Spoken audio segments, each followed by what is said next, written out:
Nah, sekarang kita akan bahas satu set soal tryout penalaran matematika ya. Ini diambil dari TO yang ke-11, aplikasi belajar Pahamify ya. Nah, ada teks buat soal nomor 1 sampai 4, gini teksnya ya.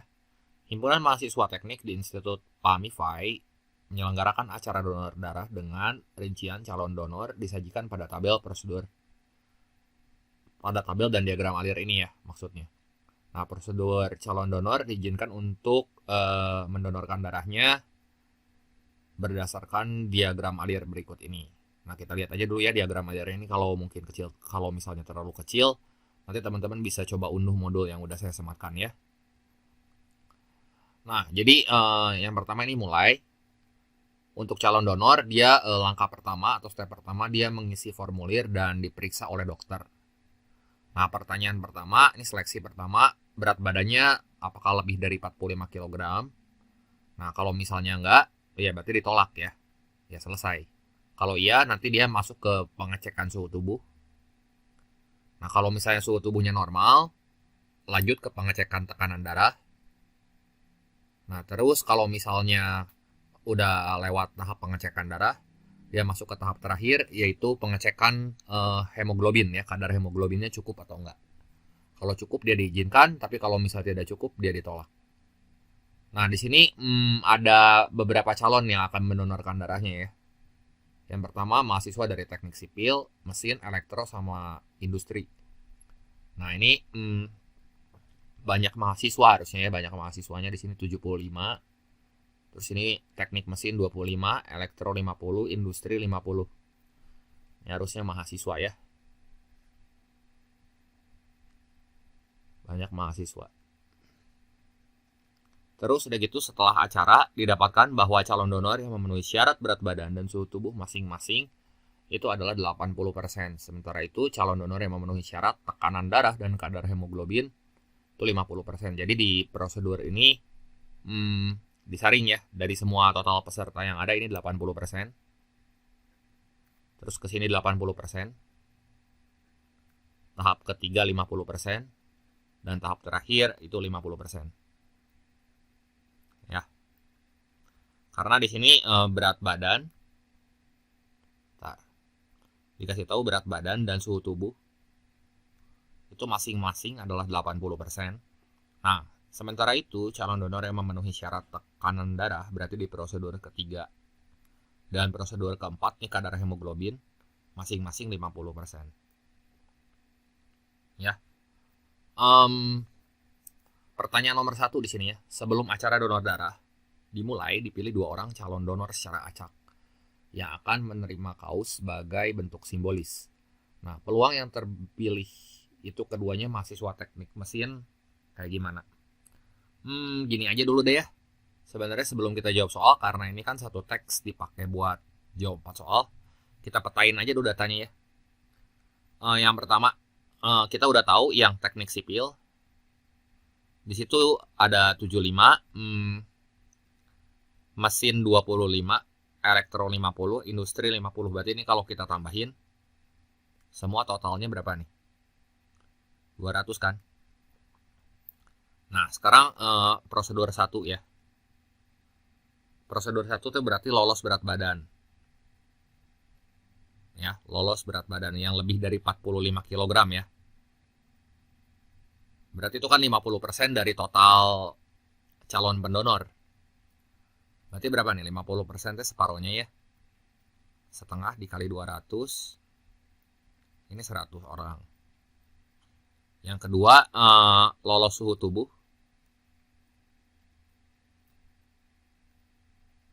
Ya, lolos pengecekan suhu tubuhnya normal. Itu katanya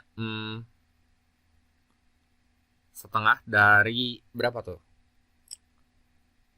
Yang suhu tubuh itu 80% ya. Sorry, ini 80% kata.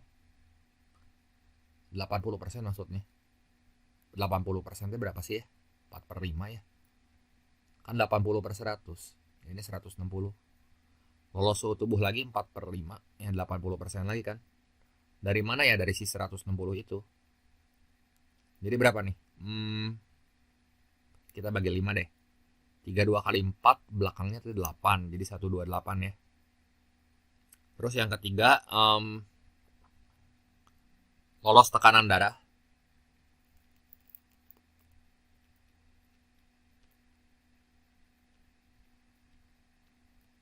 Itu teh 50%, berarti 50% kan setengahnya ya. Setengah kali 128 itu 64. Terus terakhir yang lolos kadar hemoglobin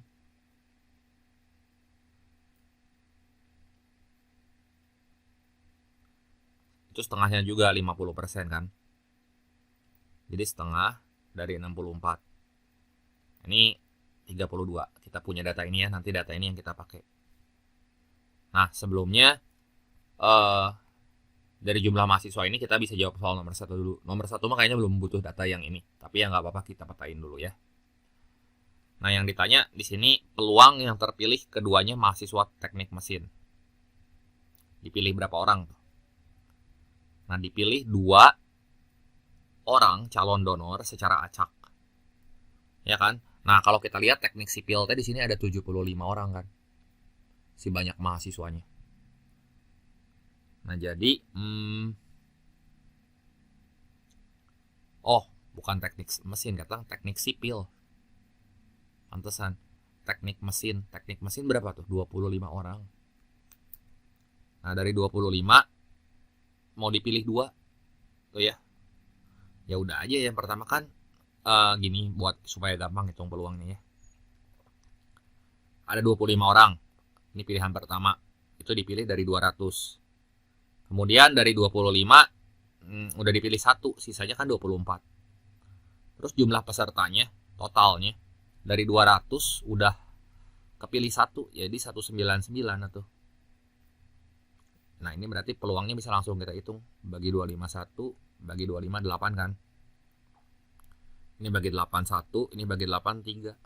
Nah, ya udah peluangnya langsung dapat tuh. Peluangnya sama dengan 3 dibagi 199 ya. Jadi jawaban yang tepat di sini yang C ya. Ya kalau misalnya mau pakai kombinasi juga nggak apa-apa gitu. Peluangnya jadi mau pakai 25 dipilih 2 jadi 25C2 gitu ya. Dibagi total seluruh pesertanya itu kan 200 calon dipilih 2. Nanti dapat hasilnya juga sama. Ya, jadi jawaban yang tepat di sini yang C. Nah, terus ini data ini kita pakai lagi buat ngejawab soal berikutnya. Jadi saya copy aja ya, jadi biar saya nggak perlu bolak-balik nge-scroll si datanya. Nah, coba kita lihat di sini ya. Banyak calon donor yang diizinkan untuk donor darah hanya 20%. Coba itu pernyataan 1 ya. Ini kan 32 nih yang lolos hemoglobin yang bisa diizinkan untuk mengikuti donor darah tuh dia harus lewat 4 prosedur ini. Dan prosedur terakhirnya tuh kadar hemoglobinnya mencukupi. Jadi pernyataan pertama, banyak calon donor darah yang diizinkan hanya 20%. Coba berapa tuh banyak calon yang diizinkan persentasenya? Itu teh 32 dari total pesertanya 200. Ya kali 100%. Jadi 32 dibagi 2 aja. Enggak sampai 20% ya. 32 bagi 2, 16% doang. Jadi yang pertama salah nih. Terus mahasiswa teknik sipil yang ditolak karena tidak memenuhi syarat suhu tubuh adalah 25 orang. Nah, sipil yang lolos berat badan. Yang pertama sipil ya. Sipil itu 75 orang nih. Saya catat dulu ya, sipil 75 orang. Kan pertama sipil yang lolos ya. Awalnya sipil itu 75 orang. Terus lolos berat badan. Tahap pertama aja ya. Yang lolos berat badan itu berarti 1. Tahap pertama kan. Berarti lolos BB. Saya tulis aja sini ya. Lolos BB. Itu teh ada 80%. Berarti 80 per 100. Kita kali aja sama 75. Jadi berapa nih? Bagi 24, bagi 25. Jadi oh ya, ini bisa dicoret juga nih. Jadi 15. 4 kali 15 60 orang. Ya.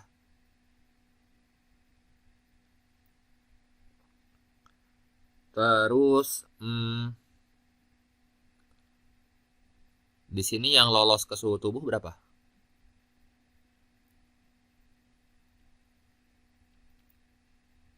Kan yang ditolak karena tidak memenuhi syarat suhu tubuh. Yang lolos suhu tubuh teh berarti 80% lagi. 80 per 100 dari 60 orang. Jadi 48 orang yang lolos suhu tubuh. Pertanyaannya hati-hati nih ya, pertanyaannya teh banyaknya mahasiswa teknik sipil yang ditolak karena tidak memenuhi syarat suhu tubuh. Itu 12 orang, bener atau salah? Nah, yang lolos suhu tubuh itu teh kan 48 orang. Betul nggak? Artinya selisihnya dari yang lolos berat badan tuh kita kurangin aja. Itu teh nggak lolos. Ya, jadi tidak lolos suhu tubuh.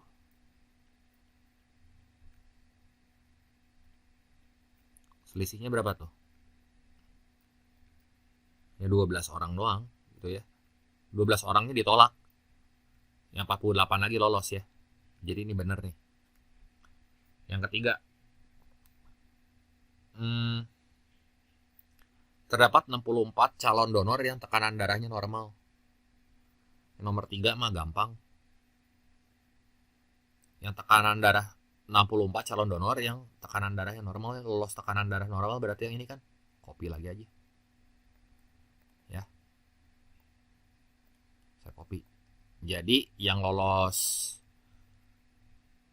karena tekanan darahnya normal, berarti yang lolos prosedur ini kan, lolos tekanan darah itu ada 64 orang. Jadi ini benar juga.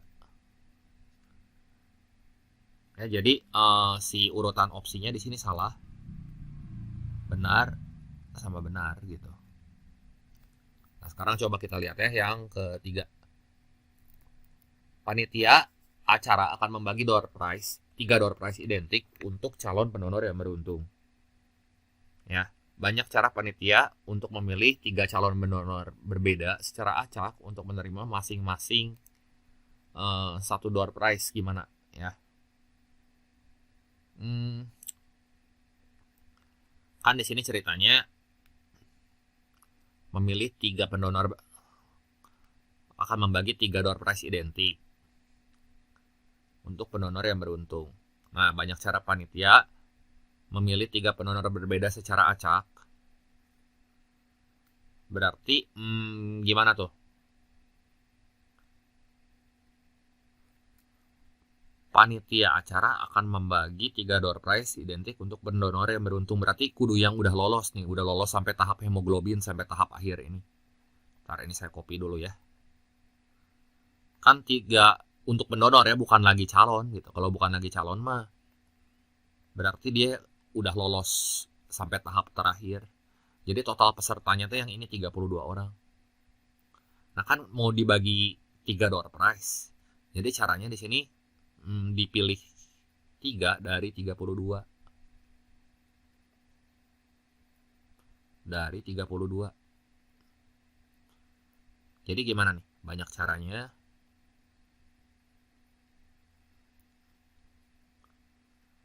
Sama dengan 32C3 gitu aja. Nah, udah nih kita hitung ya.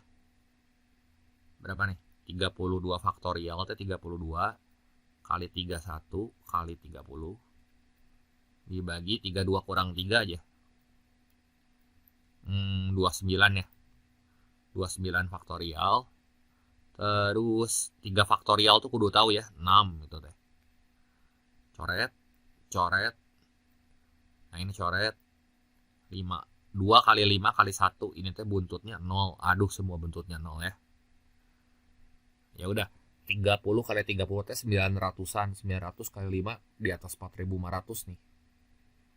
Ntar ya udah 160 kali 31 di atas 4.800. Udah aja 4960 ya. Kenapa saya tahu kayak gitu? Karena 32 kali 5 kan 160 kali 31. 160 dikali, kalau misalnya 160 ya, kita kali 30 aja. Berapa tuh? 160 dikali 30 itu teh udah 4.800 ya nggak? Karena kalau dikali 31, kalau bentar saya pastiin dulu deh ya. 32 dikali 31 dikali 5, ya 4960 tuh jawabannya. Jadi banyak caranya, di sini adalah 4.960.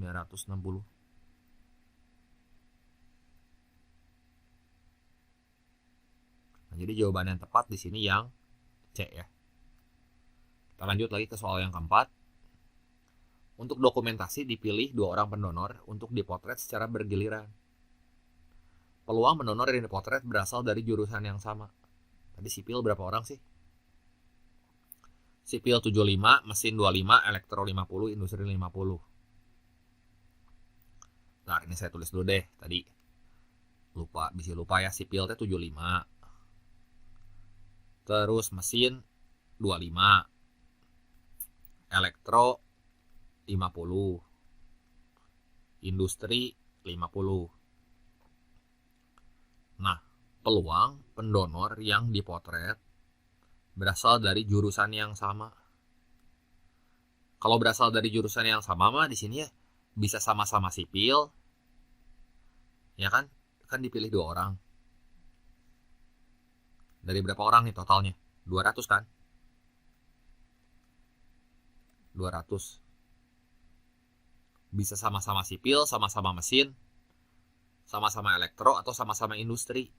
Gitu ya. Jadi gimana nih?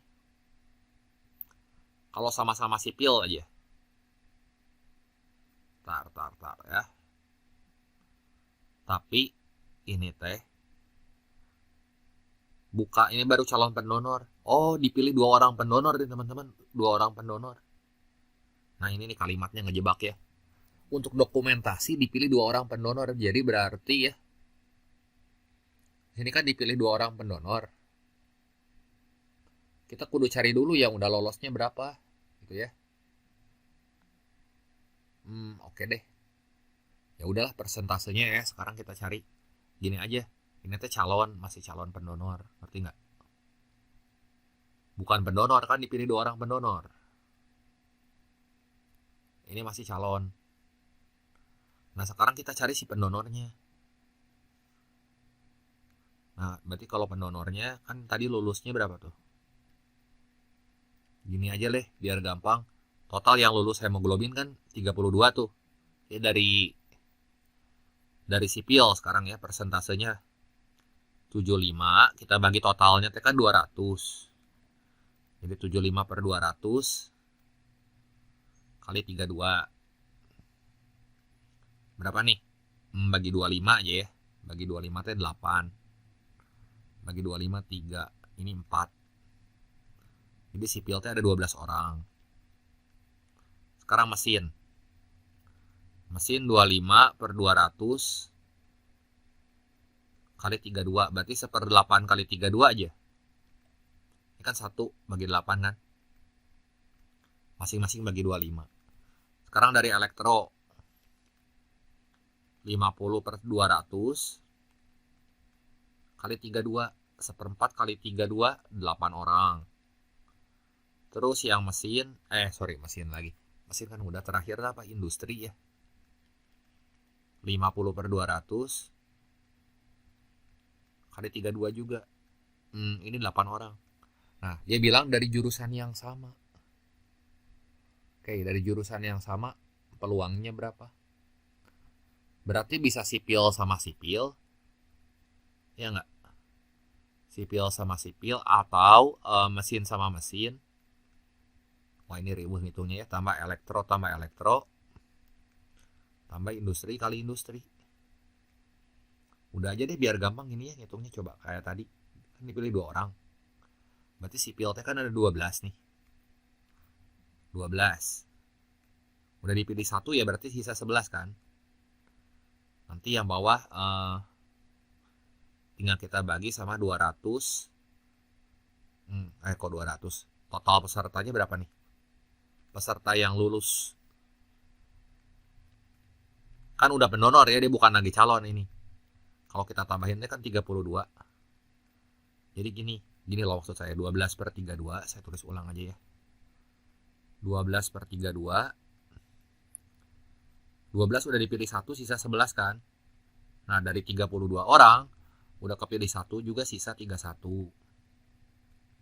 Ditambah mesin kali mesin, berarti 4/32 dikali 4 udah kepilih 1 teh, sisa 3. Ini per 31 gitu ya. Ini satu-satu nih ngitungnya ya. Sekarang elektro sama elektro berarti gimana tuh? 8/32 kali 7/31. Nah, sekarang kalau yang industri juga sama. Tambah 8 kali 7/32 kali 31 ya. Nah, ini saya nulis ini aja deh, di copy. Nah, ini loh maksud saya.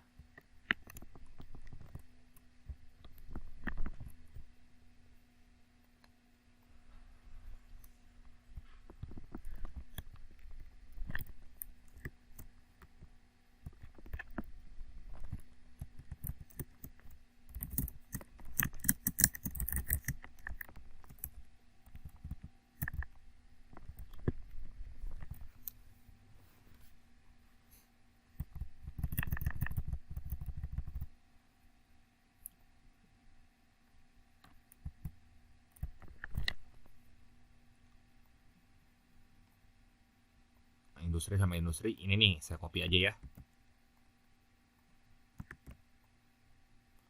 Ya udah, ini kita jumlahin nih peluangnya berapa nih. 12 kali 11 teh 132. Yang ini 12. Ini 56. Yang ini 56. 32 kali 31 berapa? 960 tambah 31. 960 tambah 31 teh 9. Ntar 32 kali 31. 960 tambah 32 kata. Berarti penyebutnya teh 962 ya. Iya nggak sih? 962. Ini juga 962. Ini juga 962. 962 gitu. Yang bawah makan gampang, tadi dibagi 32, harusnya nggak usah kita kali ya. Ini kerja 2 kali ini. Ini teh 31 dibagi 32 lagi, berarti ini teh 8. Udah peluangnya teh 8/31. Ya. Ini saya geserin dulu. Jadi peluangnya sama dengan 8 dari 31 orang.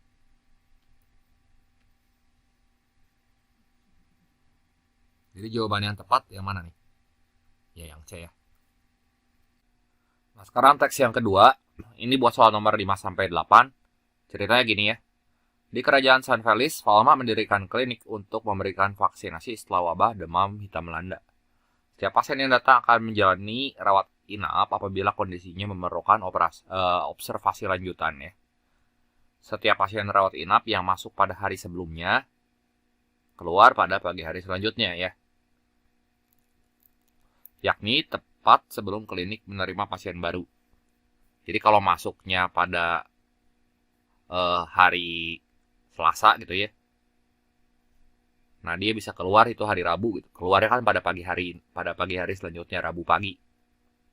Nah, data pasien masuk dan pasien keluar selama 1 minggu saat klinik dibuka pertama kali disajikan pada diagram batang ini. Ya. Nah, ini hari Senin, itu pasien masuk ditandai dengan grafik warna biru. Ini kalau misalnya teman-teman terlalu kecil, nanti balik lagi ya, download aja coba si modulnya.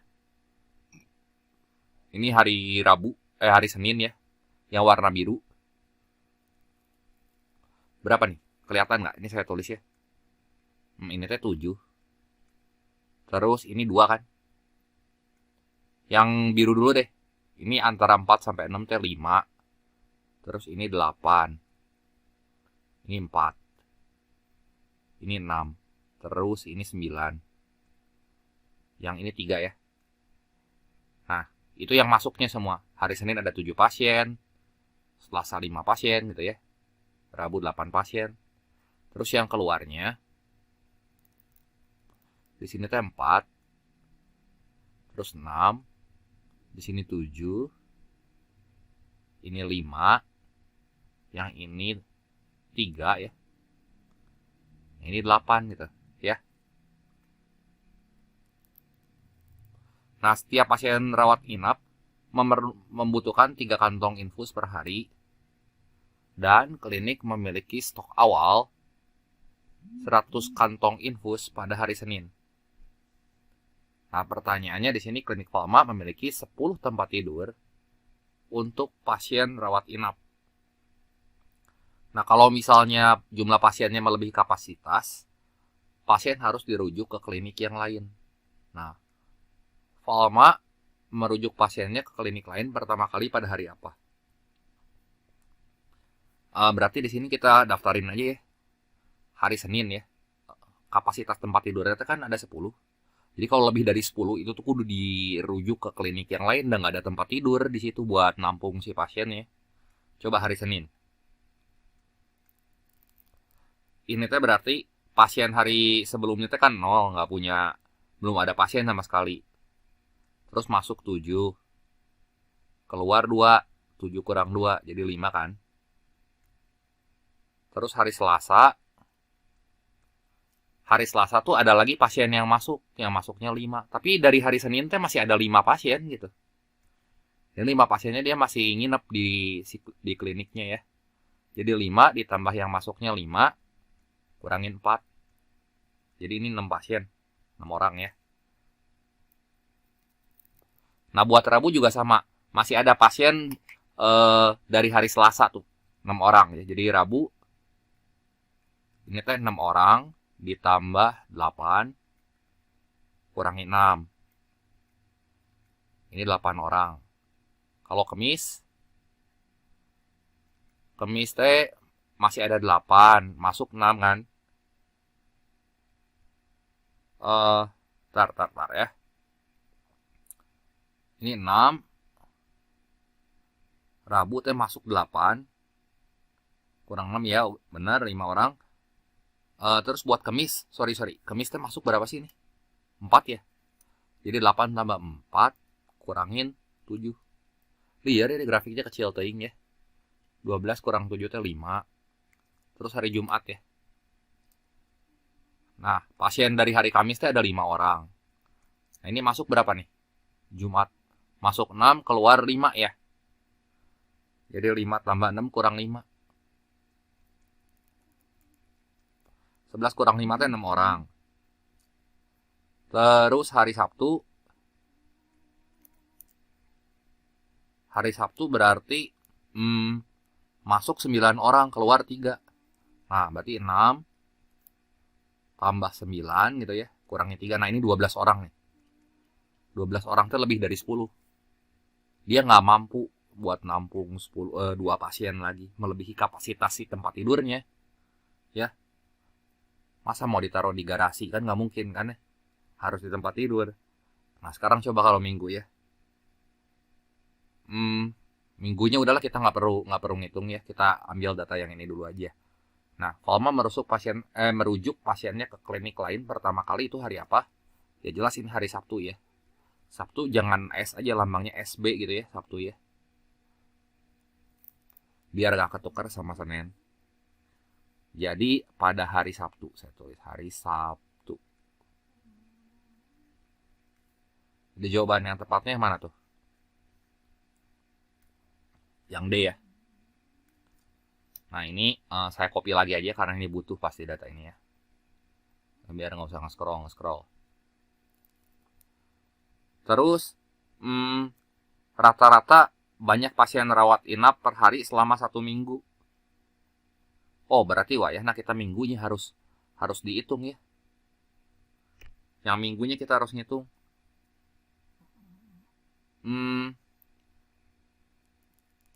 Sebentar ya, saya baca dulu. Oke. Nah, minggu itu berarti ini nggak ada keterangan yang ini ya. Soal klinik Valma punya 10 tempat tidur. Jadi soal ini mah khusus buat nomor 5. Jadi anggap aja berarti yang minggunya itu kayak yang jadi pasien ada berapa nih? Ini 10-nya udah nggak berlaku lagi ya, karena itu mau buat soal nomor 5. Berarti hari minggunya teh kan ada 12 orang. Masuk berapa? Tadi, sorry. Masuk 3, keluar 8. Jadi 12 tambah 3 kurang 8. 7 orang nih. Nah ini tambahin semua nih. Ini rata-rata pasien per hari kita tambahin semua bagi 7. Tambahin berapa tuh?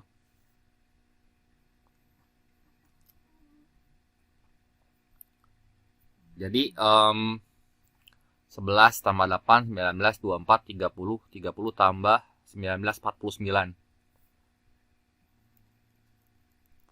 Ya rata-rata selama 1 minggu itu berarti 49 dibagi 1 minggu kan 7 hari. Jadi rata-rata banyak pasiennya di sini ada 7. 7 orang per hari ya. Udah langsung dapat jawabannya. Nah ini opsi yang tepatnya yang D ya. Nah terus jadi saya copy lagi aja. Ini pasti butuh gradatannya. Nah berdasarkan pengalaman pada minggu pertama, agar klinik dapat berjalan dengan lancar perbandingan banyak perawat rata-rata, perbandingan banyak perawat, dan rata-rata banyak pasien rawat inap per hari, setidaknya 1:2. Ya kan? Tadi rata-rata minggu pertama itu kan berapa? 7 orang kan? Nah, pada minggu kedua rata-rata banyak pasien rawat inap per hari. Nah, ini beda kasus lagi nih. Pada minggu kedua rata-rata banyak pasien rawat inap per hari itu bertambah 2 orang dari minggu pertama. Ya, banyak pasien. Nah, banyak perawat minimum yang harus siap di klinik Valma pada minggu kedua berapa? Gini aja. Tadi kan rata-rata banyak pasien ya minggu pertama. Ini pasiennya ya.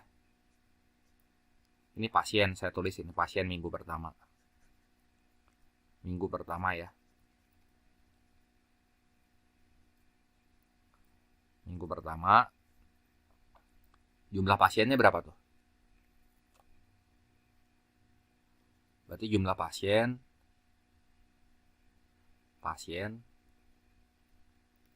itu T sama dengan 7 orang.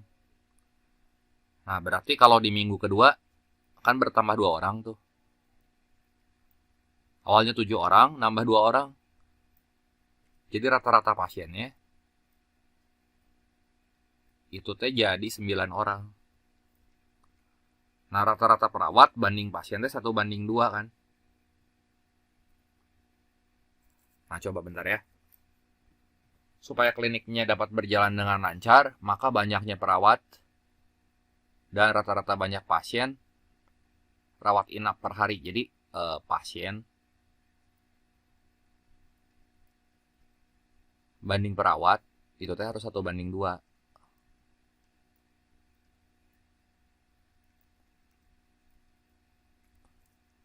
Nah, gini ya. Jadi kalau misalnya minggu pertama, minggu pertama banyaknya perawat, kebalik ya. Perbandingan banyaknya perawat dan rata-rata, oh ya udah kebalik, berarti pasiennya 2, perawatnya 1, gitu ya. Kan perbandingan banyak perawat dan banyak pasien 1:2 kan. Berarti perawatnya 2, pasiennya 1. Gitu ya. Ulang. Saya nggak ngeh, bentar saya baca lagi ya kalimatnya, bisa salah memahami. Agar klinik dapat berjalan dengan lancar, perbandingan banyaknya perawat dan banyaknya pasien setidaknya 1:2. Jadi pasiennya kudu lebih banyak gitu. Pasiennya 2, perawatnya 1. Ya, berarti ini X bar perawatnya aja ya. Kalau misalnya 7 itu sama dengan 2, berarti perawatnya harus 3,5 minggu pertama. Kalau minggu kedua, perawatnya harus berapa tuh? 4,5. Cuma kan nggak mungkin ya 4,5 orang. Ya kalau 4 kurang, ya jadi terus yang jumlah perawat, jumlah manusia bilangan bulat. 4 kurang kan, dibulatinnya ke atas. Jadi ya minimal harus 5 gitu. Minimal 5 orang. 5 orang perawat. Ya. Ya masuk akal sih, di sini kan banyaknya pasien banding perawatnya 2:1 atau perawat banding pasien itu 1:2. Masa pasiennya banyak pisan tapi perawatnya sedikit. Ya nggak ketangani nanti ya. Nah terus lanjut lagi ke soal berikutnya. Ini saya copy aja ya data ini.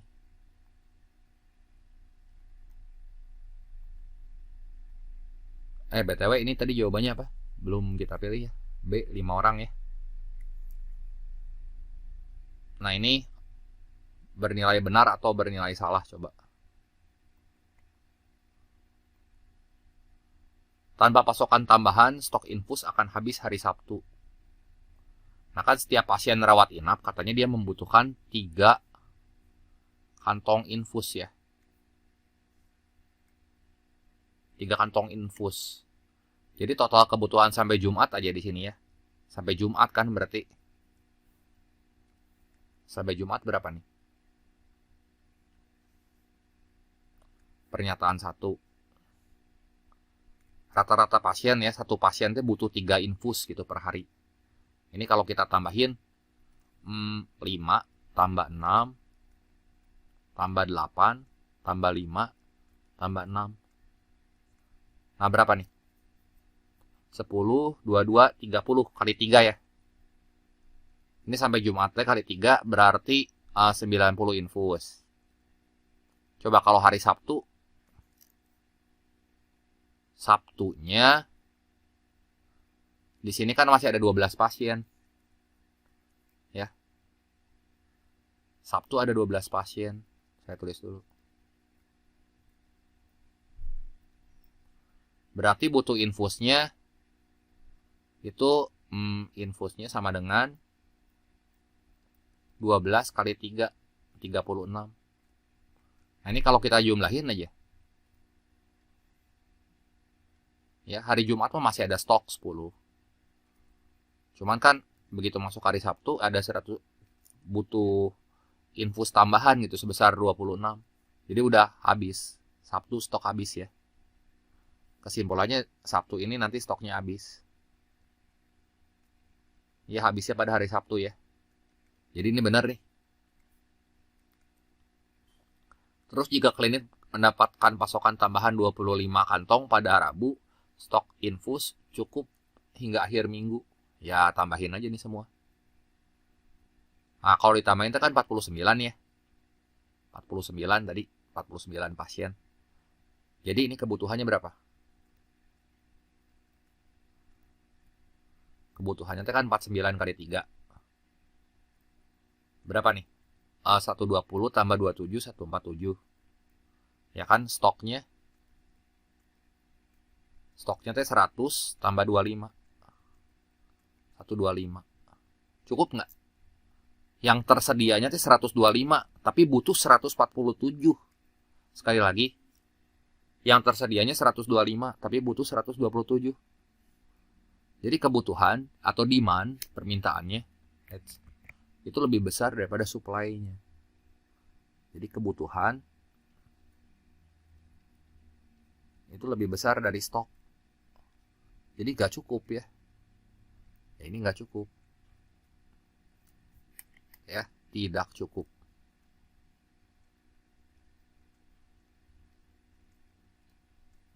Jadi jawabannya di pernyataan ini kan stok infusnya katanya cukup ya. Padahal salah ini. Salah ya. Terus walaupun pasien rawat inap berkurang 2 orang setiap hari dan dari yang tercatat stok infus tetap tidak cukup hingga akhir minggu. Ya kan? Berarti kalau pasiennya berkurang 2 orang setiap hari. Ya udah aja gini. Awalnya kan 49 pasien sampai hari Minggu. Sehari berkurang 2 orang, berarti kurangi 2 kali seminggu. Seminggu teh ada 7 hari kan. setiap harinya ngurangin 2 orang, 2 orang, 2 orang, 2 orang, 2 orang, 2 orang, 2 orang gitu ya. Jadi kurangi 2 kali 7. Totalnya itu kan 35 pasien. Ya. Butuhnya berapa nih? Butuh infus 35 kali 3.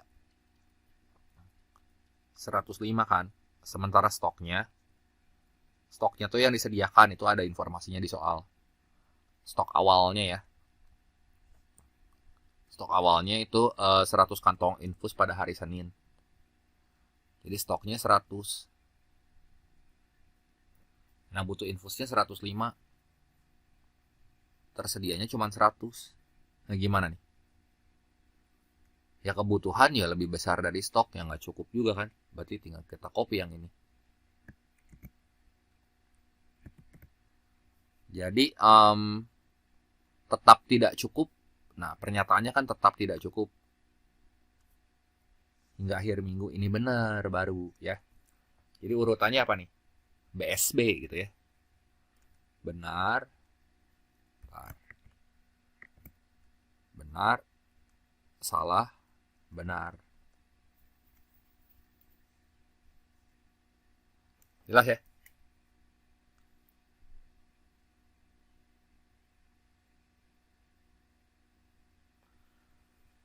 Nah, teks yang ketiga sekarang buat soal nomor 9 sampai 12. Terdapat 2 lensa pada mikroskop. Di sini ada lensa yang dekat dengan objek. Itu namanya lensa objektif, dan lensa okuler yang dekat dengan mata. Nah, sebuah objek AB ini diletakkan 20 mm di depan lensa objektif. Ini gambarnya terlalu kecil mungkin ya. Membentuk bayangan sementara CD, dan bayangan ini menjadi objek bagi lensa okuler. Nah, selanjutnya lensa okuler membentuk bayangan akhir FE. F ke E ya. Ini E-nya di mana? Di sini nih. Yang dapat diamati oleh mata. Setelah diamati, bayangan sementara berjarak 100 mm terhadap lensa objektif. Ya, bayangan sementara. Dan bayangan akhir itu berjarak 140 mm terhadap lensa objektif. Oke. Pertanyaannya apa nih sih? Jika bayangan sementara punya panjang 3 mm. Bayangan sementara tuh yang ini nih. Punya panjang 3 mm, panjang objek awal berapa? Ini gambarnya mungkin terlalu kecil ya. Coba saya gambar lagi ya. Kan gini. Titik P dan Q itu titik pusat lensa. Keduanya berjarak 160 mm. Nah, ini saya gambar dulu aja. Pusat lensa ya, ini objektif. Nah, yang ditanyakan panjang objek awal. Objek awal itu ada di mana nih? Objek awal tuh ada di sini nih. Ini warna merah. Nah, ini panjang objek awal tuh yang warna merah. Dia diletakkan 20 mm di depan lensa objektif. Berarti jarak ini tuh 20 mm nih. Nah, ini 20 mm. Saya tulis dulu 20 ya. Terus lensa objektif membentuk bayangan sementara CD. Dan bayangan ini jadi objek, oke. Nah, setelah diamati, bayangan sementara berjarak 100 mm terhadap lensa objektif. Ya kan, terhadap lensa objektif itu berarti yang ini kan nih, bayangan sementaranya ya. Nah, ini bayangan sementaranya saya kasih garis lagi ya, warna hijau lagi aja di sini. Ini bayangan sementara ya, kudunya mah hijau nih warnanya. Biar serasi. Nah, ini berjarak 100 mm terhadap lensa objektif, berarti ini 100. Itu gambarnya kecil gitu ya, kesel itu ya. Dan bayangan akhir 140 mm terhadap lensa objektif. Bayangan akhir, nah ini bayangan sementaranya di sini ya. Tuh, nyata terbalik, diperbesar. Terus bayangan akhirnya di mana nih? Tuh di pojok sini nih bayangan akhir. Bayangan akhir katanya berjarak 100 mm terhadap lensa objektif. Nah, ini 100 nih segini. Nah, ini 100 ya. Yang ditanya panjang objek awal nih. Panjang objek awal itu berarti yang ini. Kalau kita gambar segitiga, kesebangunan kudu melibatkan segmen garis yang warna merah ini nih. Ya. Coba nih saya tarik garis dulu. Supaya jadi segitiga aja. Ini teh bayangan sementara katanya punya panjang 3 mm. Panjangnya 3 mm berarti ini kayak gini kan. Pokoknya saya harus menggambar segmen garis yang melibatkan objek yang ditanya. Objek yang ditanya dalam kasus ini kan panjang objek awal ya. Jadi saya gambar segitiga nih. Segitiga ini melibatkan panjang garis yang ini nih. Yang merah ini. Jadi ini segitiga kecil. Bisa kita bandingin langsung sama segitiga yang besar ini. Ya.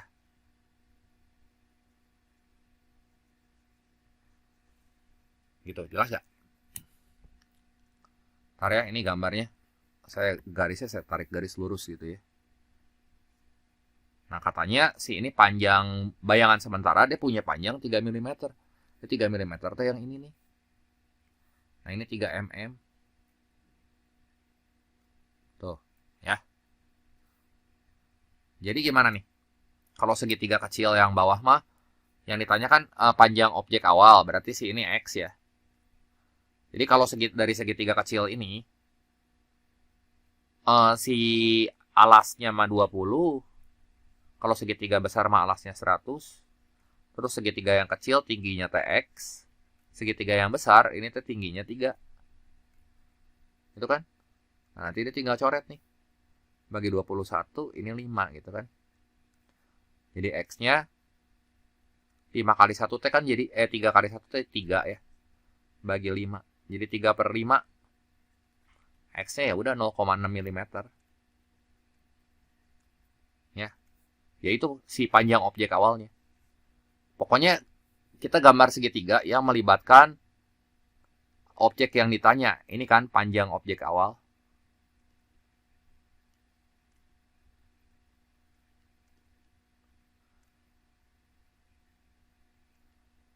Jadi kesebangunan sederhana kok ini mah, nggak susah ya.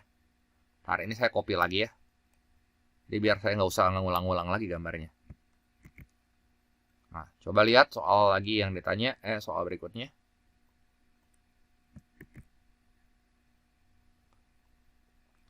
Jika bayangan akhir yang diamati punya panjang 7,5 mm, berarti ini kan 7,5 mm nih. Nah, ini 7,5 mm.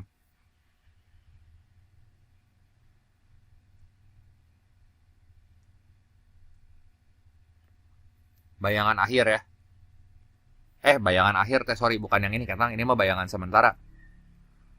Bayangan akhir yang sebelah sini nih, bayangan akhir ini kecil teuing dah gambarnya ya. Tuh yang gede itu. Ini panjangnya tuh 7,5 mm.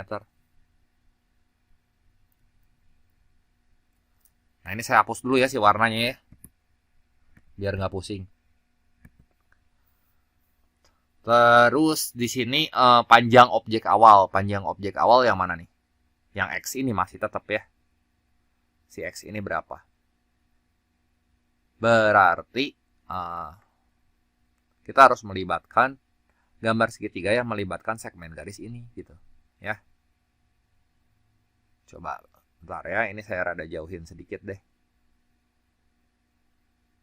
Kita gambar segitiganya kan kayak gitu. Bentar. Ini mungkin rada gepeng sedikit gitu ya.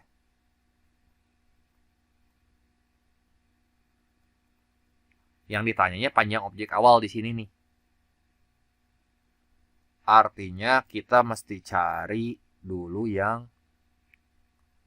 ini atau panjang ini ya. Soalnya nggak bisa langsung gambar segitiga. Segitiganya tarik ini ya. Saya cobain dulu. Ini berarti ke pojok sini gitu ya. Saya tarik garisnya segitiganya ya. Ini saya kecilin dulu biar mirip. Nah, ini kan kepanjangan tuh bagian atasnya.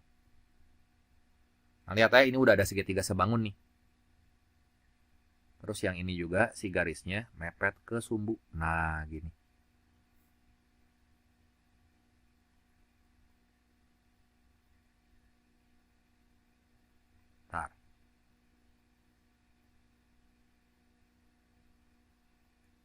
Gitu ya.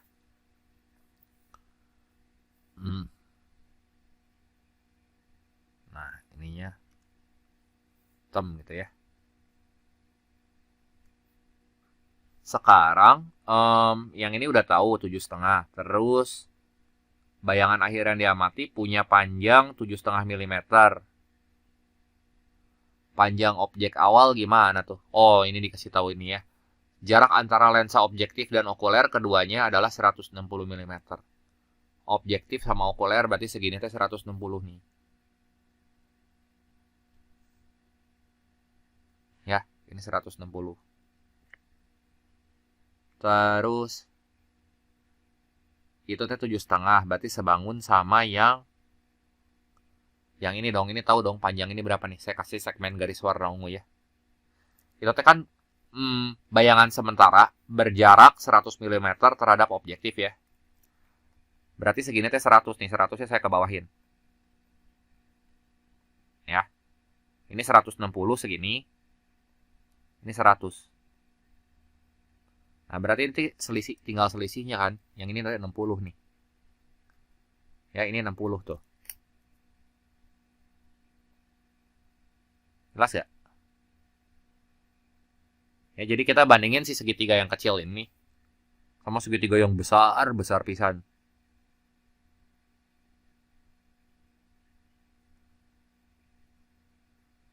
Nah, yang ini 60.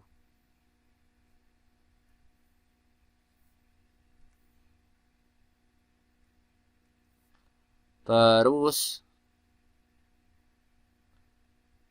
mana lagi ya?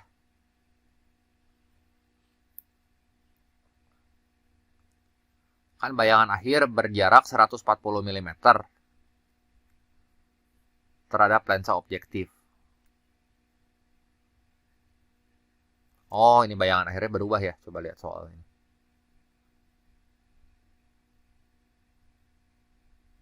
Nah, kalau bayangan sementaranya teh ini berjarak 100. Nah, ini teh 140 katang. Nih. Ini 140, sorry. Karena bayangan ini teh lensa objektif. Bayangan akhir berjarak 140 mm terhadap lensa objektif. Ini teh 140. Terus kalau sementaranya ini jaraknya 100 gitu ya. Oke, udah kayak gini kita tahu.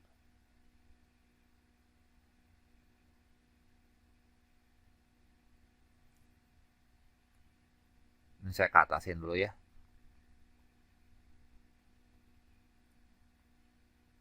Nah, ini biar rapi gitu.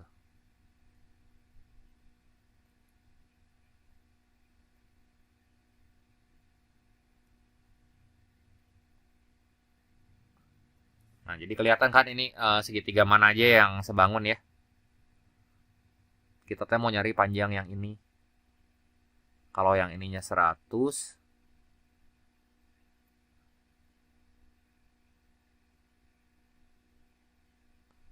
ya udah aja nih lihat segitiga yang besar nih. Segitiga yang besar berarti berapa nih? 140 ditambah 100 segini. Jadi saya bandingin segitiga yang besar. Ini 140 tambah 100 tambah 60. Berarti 300 ya.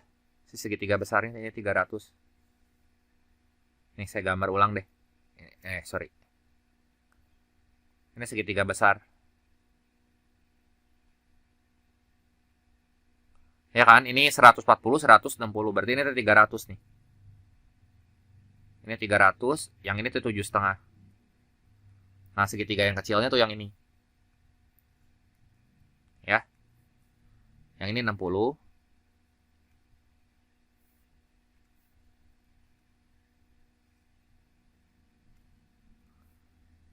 Nah, tinggal bandingin, kita bisa cari X-nya. Kalau X-nya udah dapat, baru nanti terakhir kita bisa cari panjang objek awal. Ya. Nah, ini segitiga kecilnya ini kan.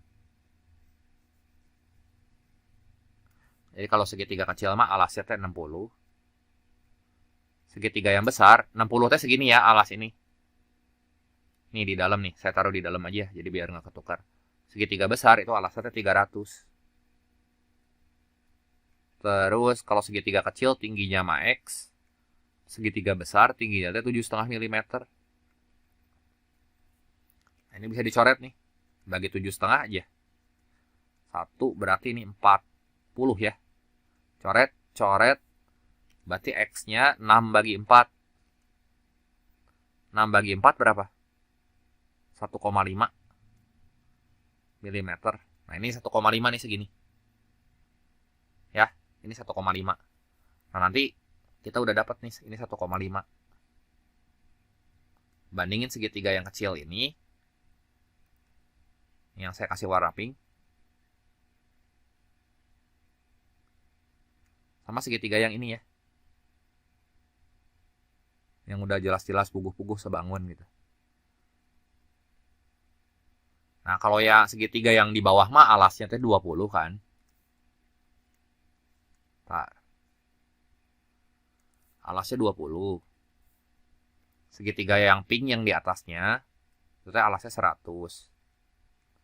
Terus tingginya, segitiga yang bawah ini, tingginya teh X. Kalau yang ini, tingginya teh 1,5 ya. Jadi bagi 1,5 aja. Nah, udah nanti X-nya dapat nih. Ya. 1,5 aja kali 20 berapa ini mah gak usah kali silang deh. Jadi bagi 100. 1,5 kali 20 30 ya. Bagi 100 udah tuh dapat nih. 0,3 ya.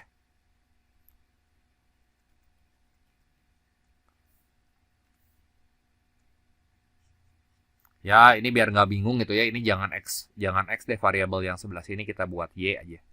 Jadi ini Y, jadi nggak ketukar-tukar. Kan kita mau nyari itu teh si X-nya. X teh si panjang bayangan asli, itu objek awal.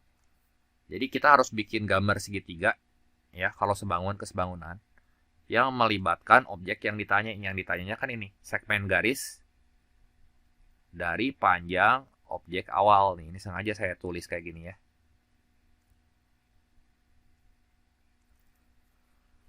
Lagi. Nah, berdasarkan informasi di atas, tentukan pernyataan berikut bernilai benar atau salah. Nah, lensa objektif memperbesar objek menjadi 5 kali lipat. Coba kita lihat ya.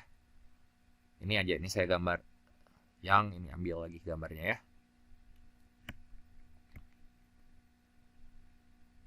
Ini saya copy lagi aja.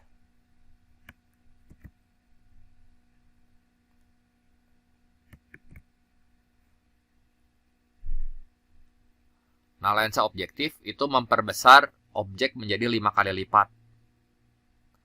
Berarti lihat segitiga yang pink ini kan? Ya. Segitiga yang bawah sama segitiga yang atas. Atau ya kita membandingin aja H aksen per H gitu ya. Sama dengan S aksen per S kalau di fisika mah. H aksen itu tinggi bayangannya nih, lihat ya, tinggi bayangannya berapa nih? Ini kan benda asli. Tinggi bayangannya 1,5 ya. Jadi tinggi bayangannya 1,5, H-nya kita nggak tahu. Dan BTW, S aksen per ST ini sama dengan perbesaran kalau di fisika mah. Ya. Jadi untung juga ya saya ingat rumus fisika ini, bukan karena saya guru fisika ya, tapi ya ini mah ya pakai kesebangunan juga bisa sih. Nah, S aksen nih, berapa? Ini kan bendanya di sebelah kiri nih. Kan sebuah objek diletakkan, objek AB nih, diletakkan 20 mm di depan lensa objektif. Berarti ini objek AB-nya tuh si segitiga kecil ini nih. Ini objek AB-nya di sini. Ya, berarti kalau mau tahu perbesarannya, ya pernyataan 1, M itu sama dengan jarak bayangan dibagi jarak benda. Jadi 100 dibagi 20. Berapa tuh? Ya udah 5 kali kan. Nah, ini benar. Lensa okuler, nah lensa okuler itu yang mana sih? Ini lensa okuler itu yang ini nih. Memperbesar objek menjadi 5 kali lipat. Ya. Coba lihat. Lensa objektif membentuk bayangan sementara CD dan bayangan ini menjadi objek bagi lensa okuler.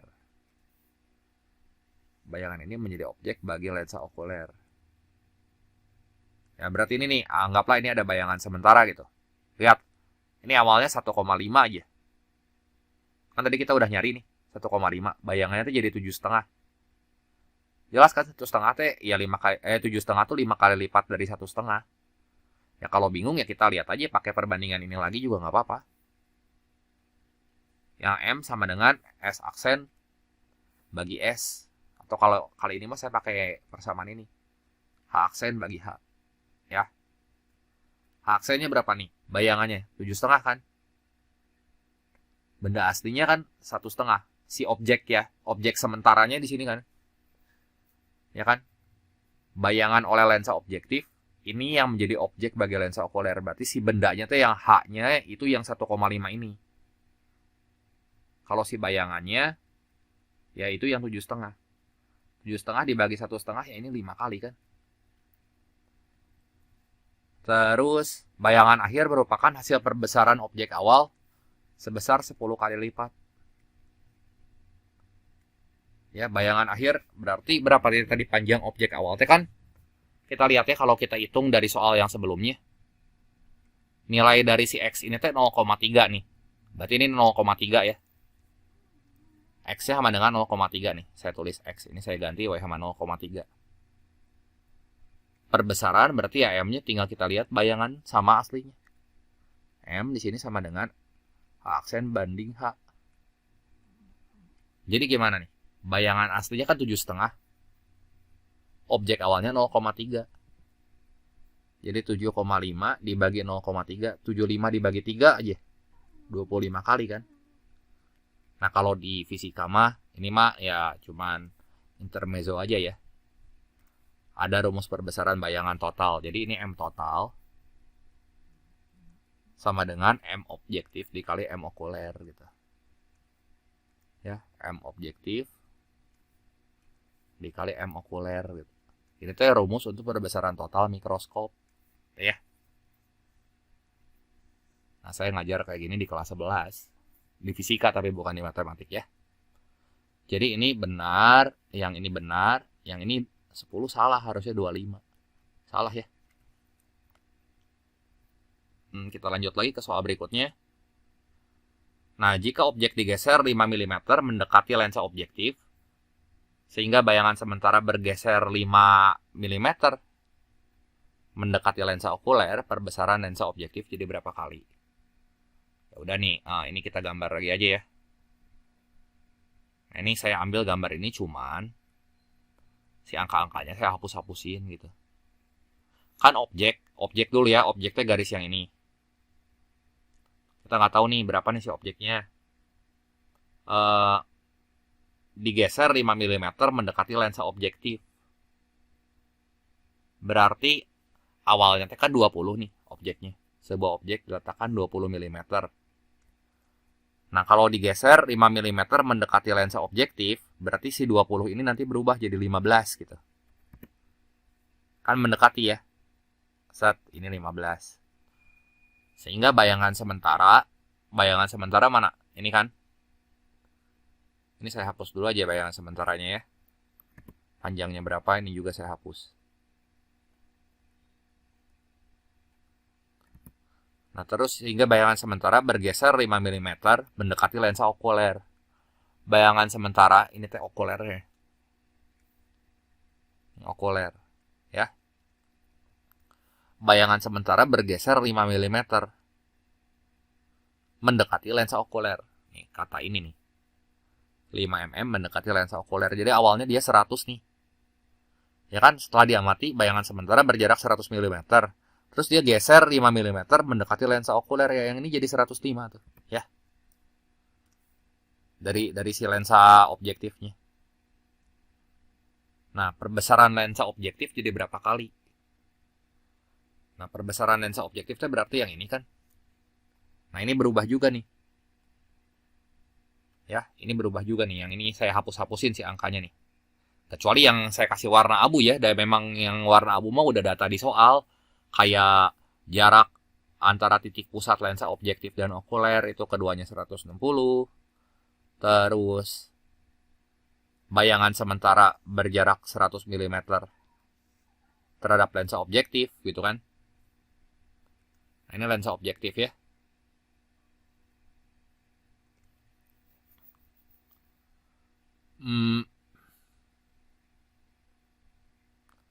Terus apalagi nih? Ini bayangan sementara udah. Berjarak terus bayangan akhir berjarak 140 mm terhadap lensa objektif nih. Ntar ya, ini saya bari diam tuh bari mikir juga ya. Dan bayangan akhir itu berjarak 140 mm terhadap lensa objektif. Oke. Yang ditanya di sini perbesaran lensa objektif.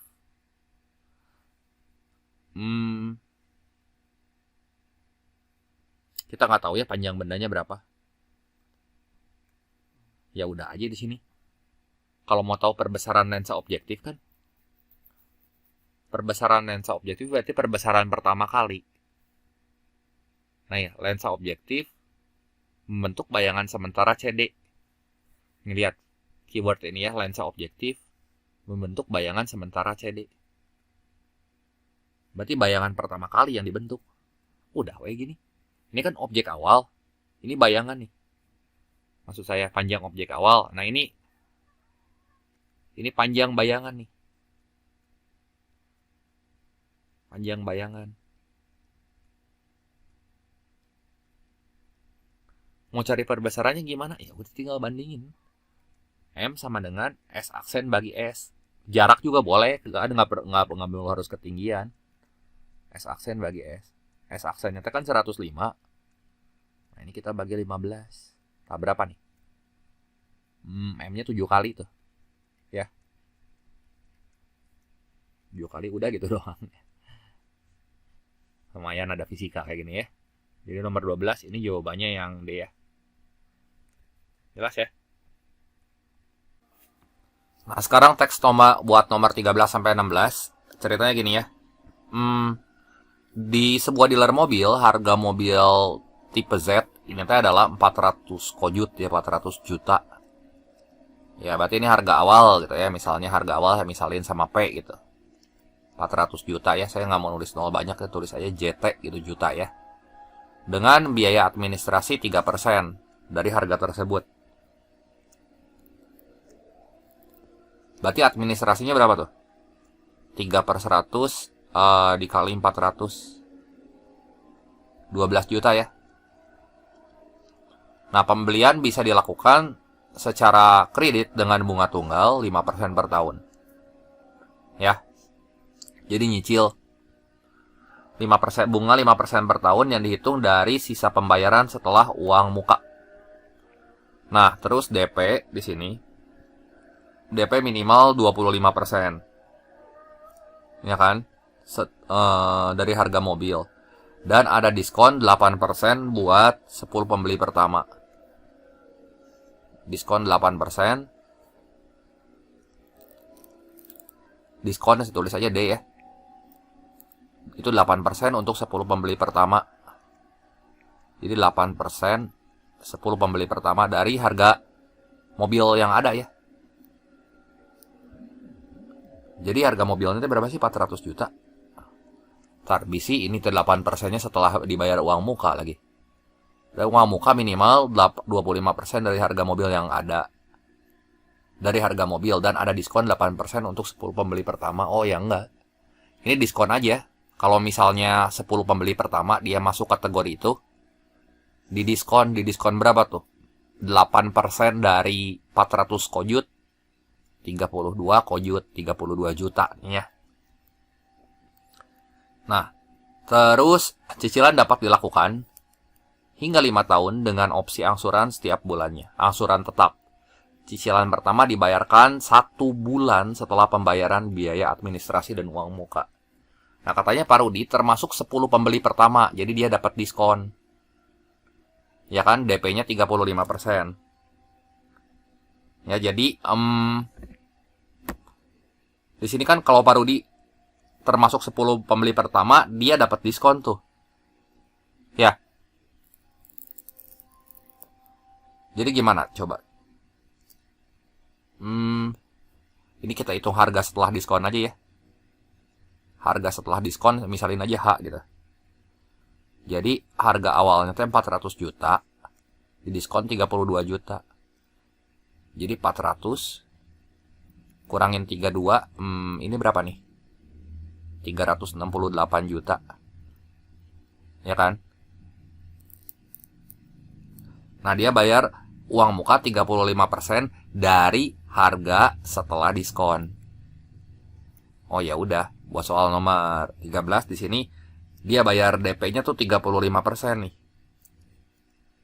Coba ya Pak Rudi, saya tulis dulu ini bayar DP 35%, berarti 35 per 100 kali 368 juta. Aduh, ini Horea menghitungnya ya. Berapa nih? Ntar ya, ini mau nggak mau saya kudu kotret dulu, udah nggak kebayang berapa ya.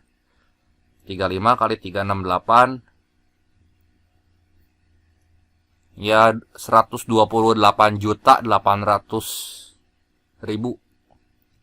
Jadi 128,8 juta gitu ya. Terus udah gitu, di sini kan dia harus bayar cicilan pertama ya. Cicilan pertamanya berapa tuh? Dibayarkan 1 bulan setelah pembayaran biaya administrasi dan dari uang muka. Terus bunga tunggalnya 5% per tahun. Yang ditanya di sini cuma cicilan pertama aja. Nah, jadi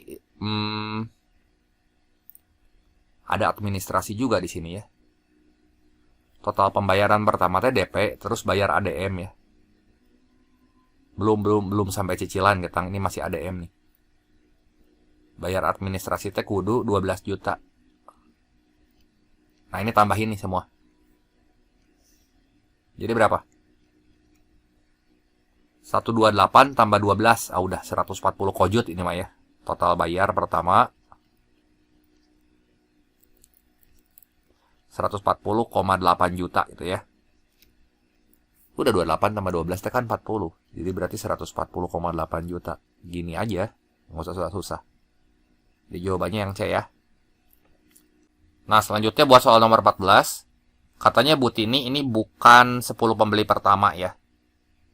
Terus dia bayar uang muka, bayar DP 120 juta dengan cicilan 60 kali. Oke, tadi harga awalnya kan 400 juta nih ya. Kita tulis dulu. Ini harga awal 400 juta. Ya, ntar ini saya nulis gak kehapus. 400 juta ya. Terus dia bayar DP katanya 120 juta. Ya kan? Berarti harus bayar di awal di sini. Harus bayar di awal.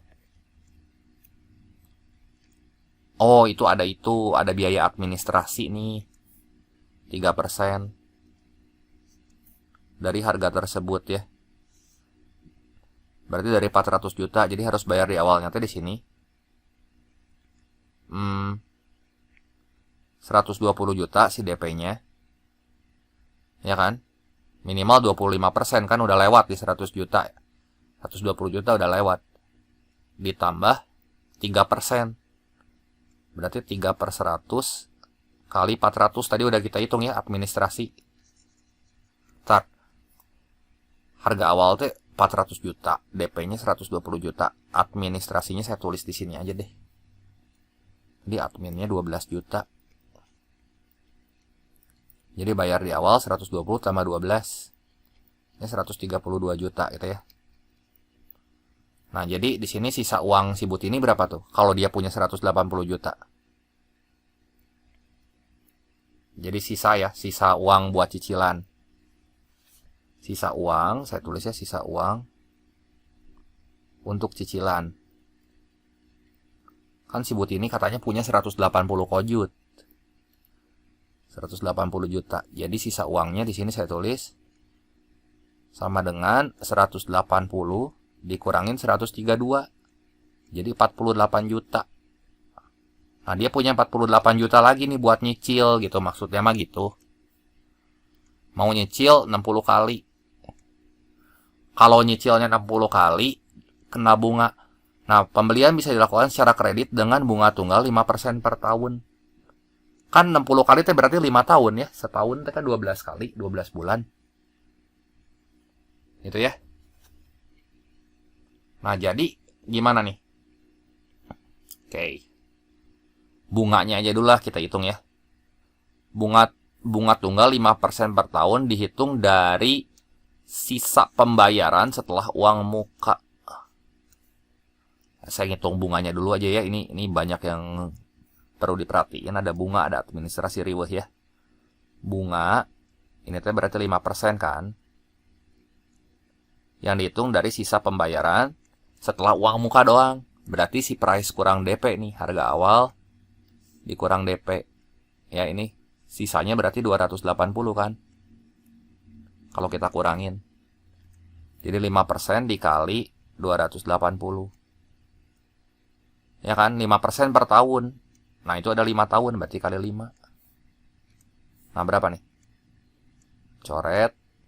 Terus ini bagi 2. Ini bagi 2, ini jadi 14. Ini bagi 2 kan habis nih. 14 kali 5 itu 70 juta nih bunganya ya. Bunganya itu 70 juta.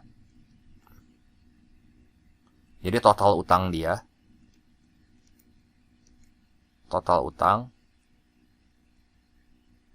itu teh sama dengan 280 juta ya kan yang belum dibayar ditambah 70 juta 350 juta.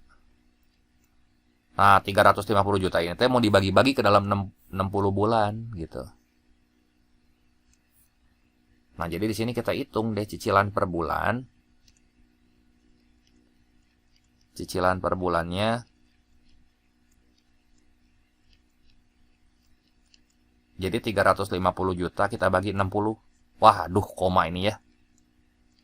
Jadi 5 kali 60. 6. 5 gitu ya. 55 per 6 juta. 5 per 6 juta. Oke. Terus katanya dia punya uang. Dia punya uang sisa berapa tuh? 48 juta kan sisa uang buat nyicilnya ya. Ya enggak? Jadi di sini ya udah aja.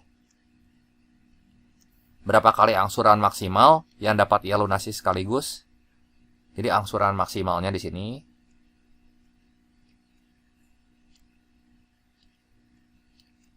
ya sisa uang dia aja dibagi sama ini nih, sama cicilan per bulannya. Angsuran maksimalnya berapa kali di sini? 48 juta aja. Dibagi 5,8 juta gitu ya. Sekitar 5,8. Ini berapa nih? Lewat 45 bagi 5,8. Ntar. 45 dibagi 5,8 T. Jadi 45 48. Kurang dari 9 nih pasti. Kurang dari 9. Tapi dekat-dekat sama 8 ya, kurang lebih sekitar 8 bulan lah. Ya 8 kali angsuran. 48 bagi 6 aja, ini kan dekat sama 6 nih. Ya nggak dekat sama 6. Berarti sekitar dia bayar dengan uang sisa uang yang dia punya, dia teh bisa langsung lunasin buat 8 bulan gitu, buat 8 kali angsuran. Jadi jawabannya mah yang C di sini ya. Kita lanjut lagi ke soal berikutnya.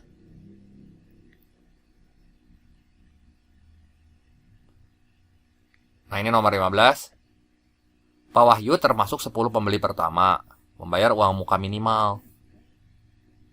Ya kan, 10 pembeli pertama, bayar uang muka minimal dan mencicil selama 5 tahun. Nah, berarti kita pakai yang ini dong, yang diskon yang tadi ya. Saya copy dulu aja.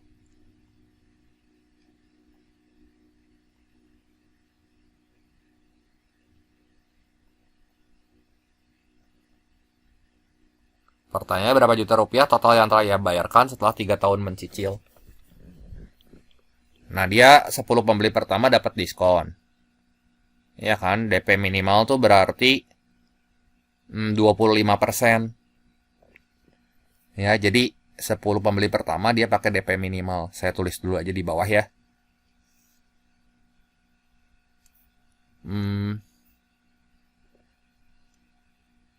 Udah gitu, yang pertama nih ya, sebentar. Dia bayar DP, kita tulis dulu.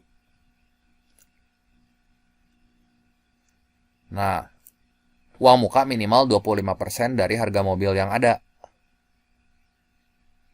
Ya. Terus di sebuah dealer mobil, harga mobil tipe Z adalah 400 juta dengan biaya administrasi 25%. Oke, berarti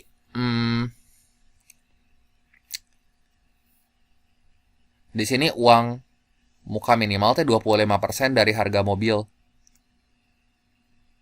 Ya kan? Berarti gimana nih? DP minimalnya. Kalau dia kena diskon. Jadi dari harga mobil dan ada diskon. Jadi DP minimal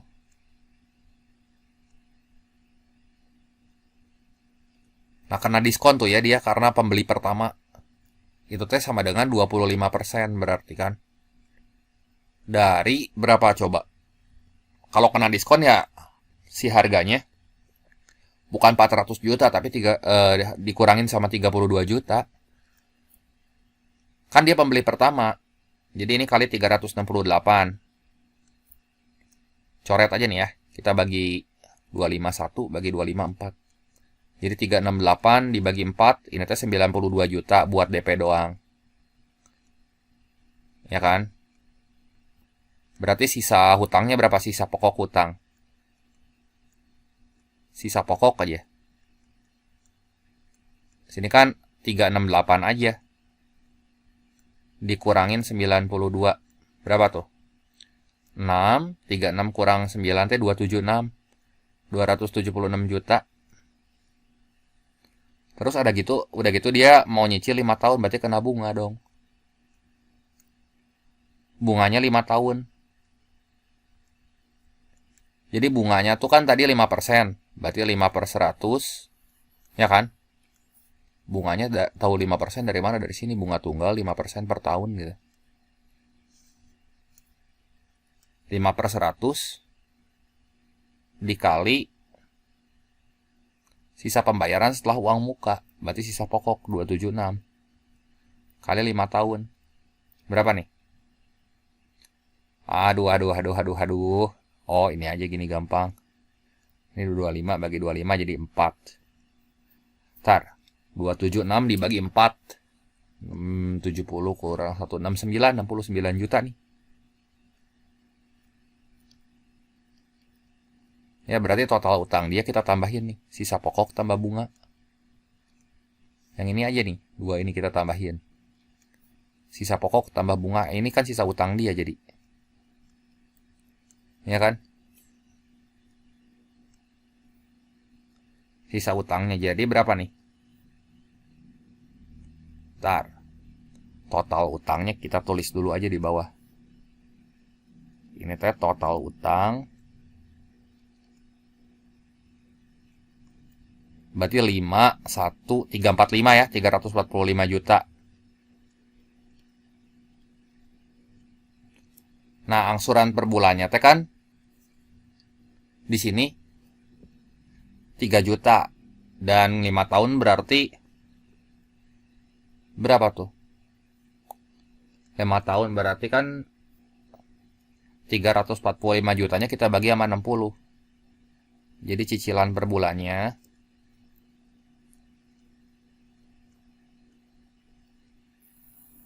itu tadi 345 bagi 60. Aduh, ngitunginnya males banget ya ini 345 bagi 60 berapa nih? Oh, bagi 15 aja nih, bagi 15 ini 4. Bagi 15 4. Ini bagi 15 berapa tuh?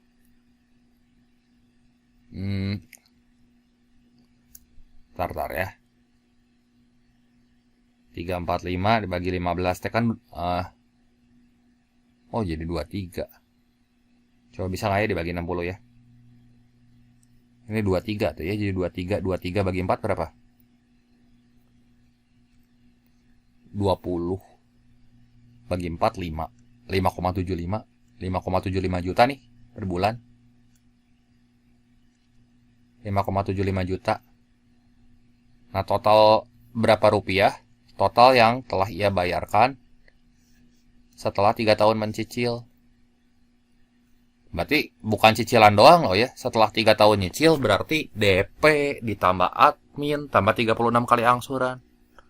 Jadi total yang telah dibayarkan, ini saya tulis ini ya. Total yang sudah dibayarkan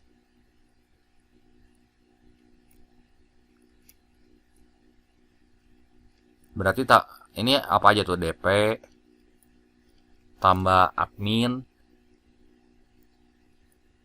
Itu kan cicilan per bulannya 5,75 juta ya. Tambah itu 36 kali cicilan. Tadi DP-nya berapa? DP-nya teh 92 juta. Adminnya 12. Tambah 36 dikali tadi 23/4 aja. Ya. Nah, ini saya coret. Ini 9. Nah, 23 kali 9 berapa? 207 ya. Ditambah 92 tambah 12. Ini kalau kita hitung teh bentar lah. 9 ini kan 207. 7 tambah berapa yang belakangnya? 7 tambah 4 buntutnya 1 maksudnya. Yang buntutnya 1. Nah, 311 itu mah udah pasti. Ya, 311 juta ya. Yang udah dia bayarin. Jadi itu tuh jawabannya yang mana? Yang A ya. Nah, lanjut lagi ke soal berikutnya. Nah, dealer tersebut juga menawarkan skema pembayaran angsuran tanpa uang muka, dimulai dengan angsuran pertama 40 juta, lalu turun 22 juta gitu ya, setiap bulannya, hingga angsuran terakhir 2 juta. Nah, jika Bu Ayu memilih membayar dengan skema pembayaran ini dan tetap dikenakan biaya administrasi, total yang harus dia bayar hingga angsuran terakhir berapa? Oke, berarti angsuran pertama ya. Ini skema pembayaran baru nih. Angsuran tanpa DP. Dimulai dengan angsuran pertama 40 juta. Terus turun 2 juta setiap bulannya. Jadi angsuran pertama tuh kayak gini. 40 juta, terus turun 2 juta tiap bulan tuh 38. Ya. Hingga angsuran terakhir 2 juta, ini jadi 36. Terus turun itu ya sampai angsuran terakhirnya teh 2. Ya kan? Biaya administrasinya mah tetap dia bayar. Nah, berarti ini suku pertamanya, ini suku terakhirnya. Itu kan? Jadi total yang harus dia bayar berapa? Dari 40 ke 2. Pakai rumus aritmatika aja ya, karena ini kan beda selisihnya cuma 22 gitu. Minus 2. Ini minus 2 terus kan. Jadi 2 teh suku ke berapa sih? Kita cari aja. UN sama dengan A ditambah N kurang 1 kali B. Suku terakhirnya teh 2. Ini sama dengan 40. Tambah N kurang 1 kali minus 2. Gini maksudnya mah. Nah, ini jadi berapa ya? Si 40-nya pindah ruas aja ke sebelah sono. Jadi minus 38 sama dengan minus 2N tambah 2. Jadi minus 40 sama dengan minus 2N. Oh, jadi N-nya 20. 20 kali ngangsur nih dia. Ya. Tapi tetap kudu bayar administrasi loh. Nah, di sini total yang harus dia bayar. Berarti skemanya dulu ya. Kita beresin aja dulu satu-satu angsurannya dulu. Baru nanti ditambah administrasi total gitu ya. Berarti berapa nih? Dia harus bayar. Kalau dijumlahin mah pakai rumus deret aritmatika nih. SN sama dengan N per 2 dikali A tambah UN. Nah, jadi SN di sini sama dengan 20 kali ngangsur kan? Berarti di sini 20 bagi 2 kali suku pertamanya itu kan 40 tambah 2. Jadi ini coret-coret 10 ya. Wah, 420 juta tadi aku udah bayar ya. Cicilannya hungkul, cicilannya doang gitu ya. Belum ditambah administrasi. 420 ya. Ditambah administrasi, total biaya termasuk admin. Berarti di sini total bayar plus admin. Total bayar tambah admin. Itu teh 420 juta, tadi administrasi kan 3% teh 12 juta. Ya udah, ini 432 juta gitu. Dia kudu bayarnya.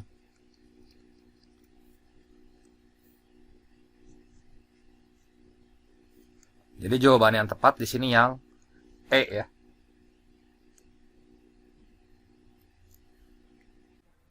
Nah, selanjutnya di sini teks buat soal nomor 17 sampai 20 ceritanya gini ya. Pak Salman memiliki kebun berbentuk lingkaran yang ditanami berbagai macam pohon ya. Ada pisang, kelapa, jambu, mangga gitu ya. Diketahui bahwa jarak antar pohon pisang yang saling berdekatan itu 20 meter. Ya, jadi pisang yang ini sama pisang yang ini 20 nih. Yang ditanya jarak antara dua pohon kelapa berapa tuh? Ini kan kelapa di sini. Ini kelapa ya. Ini kelapa. Berarti segini teh 20 nih. Ya, ini 20. Ya, kalau kita lihat mah ini jarak antara dua pohon kelapa mah sama aja kayak diameternya tuh kan. Ya, jarak pisang yang terjauh tuh yang kayak gini. Lihat aja segitiga ini. Sisi miring ini teh kan sama kayak panjang garis yang saya kasih warna merah nih.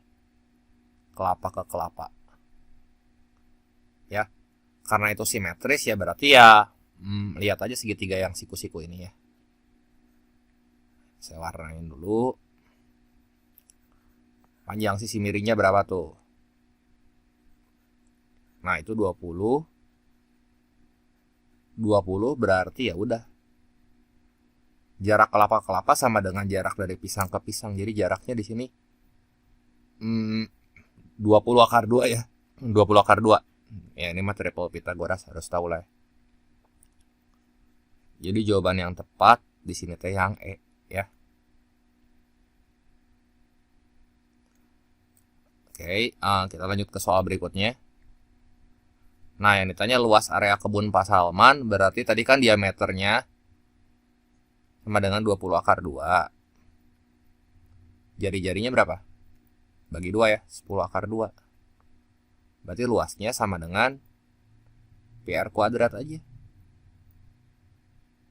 Jadi berapa nih? 22 per 7 dikali R-nya yang ini 10 akar 2 dikuadratin jadi PR kuadrat. Bentar ya, dan akar 2 itu sama dengan 1,4.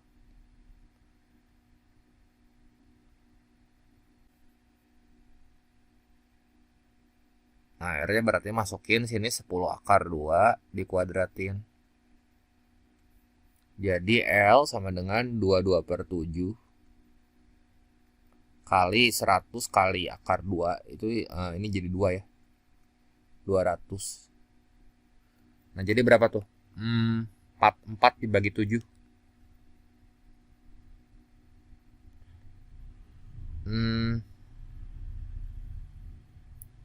Oh, ini 10 akar 2-nya tadi dikuadratin. Di akar 2-nya diubah jadi 1,4 gitu maksudnya ya. Jadi ini kali 14 kali 14 gitu. Ya. Ini bisa dicoret. Jadi 22 kali 28 yang buntutnya 6 aja. Ya udah 616. Ya. Ini jawabannya di sini yang D. Ya, lanjut lagi ke soal berikutnya.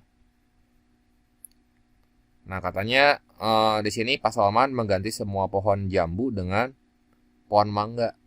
Jadi jambu diganti sama mangga. Nah, kalau pendapatannya gimana? Pada saat panen, pohon mangga dapat menghasilkan rata-rata 80 kilo mangga. Dijual 25.000 per kilo. Ya kan? Jadi jumlah pohon mangga teh berapa sih di sini? Pak Salman ingin mengganti pohon jambu dengan pohon mangga. Pendapatan Pak Salman dari menjual buah mangga dari pohon-pohon mangganya saat musim panen berapa tuh? Jadi jumlah pohon mangga teh ada satu.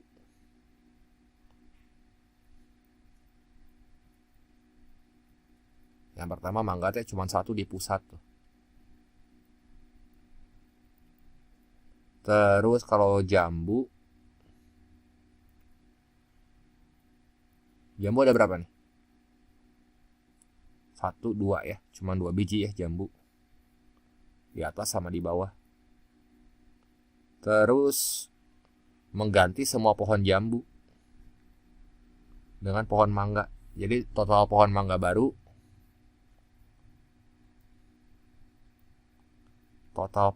baru, di sini teh ada 3 ya.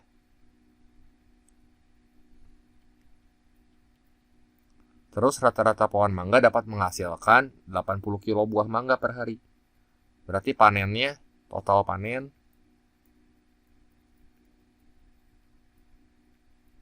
ya 3 dikali 80. Berapa nih? 240 ya. 240 kilogram. Dijual dengan harga 25.000 per kilogram. Jadi pendapatan di sini tinggal kita kaliin sama 25.000. Ya, jadi pendapatan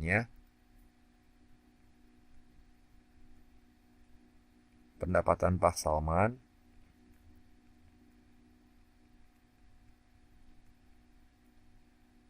$240 dikali 25. Ini udah 606.000 dalam satuan juta. Dalam satuan ribu maksudnya ya. 6.000 kan berarti juta. Atau 6 juta gitu ya. 6 juta.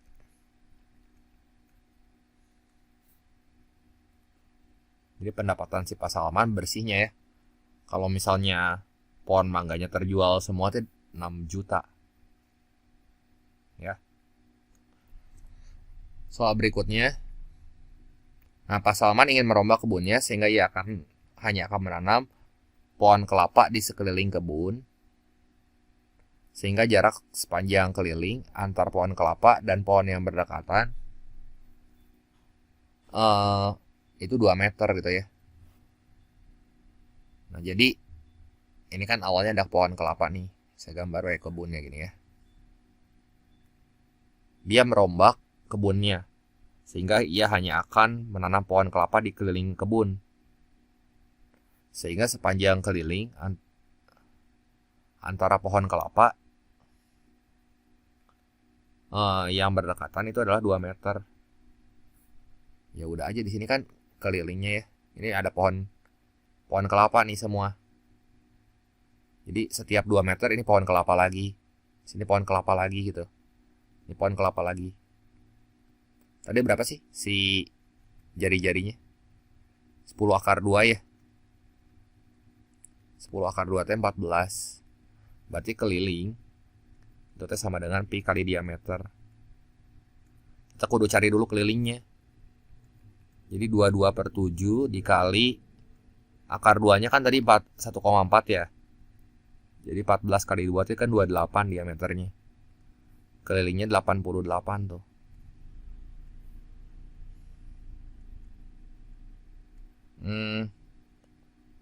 Terus total pohon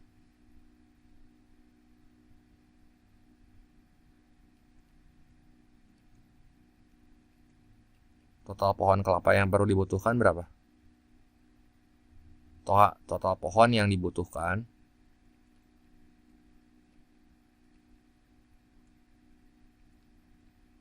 berarti N sama dengan 88 dibagi jaraknya 2, 44 biji. Tapi sebelumnya ini kita udah punya 2 pohon kelapa di sini, pohon kelapa lama gitu ya. Jadi ini ada pohon kelapa lama gitu. Nanti ini mau ditanamin lagi sama pohon kelapa nih sekitar ini sejauh 2 meter gitu ya. Pohon kelapa lamanya mah biarin aja gitu, kan yang ditanya teh pohon kelapa yang dapat ditambahkan. Berarti awalnya teh ada 2. Nah kalau dibutuhkan 44 kan, awalnya berarti ada 2 nih. Nah jadi sisa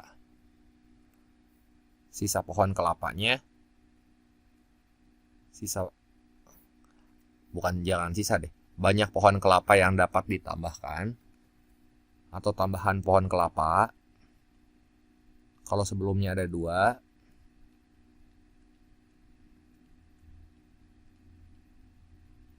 berarti 4 dikurangi 2 dong, 42 pohon ya, karena sebelumnya udah ada 2 dulu yang ditanam.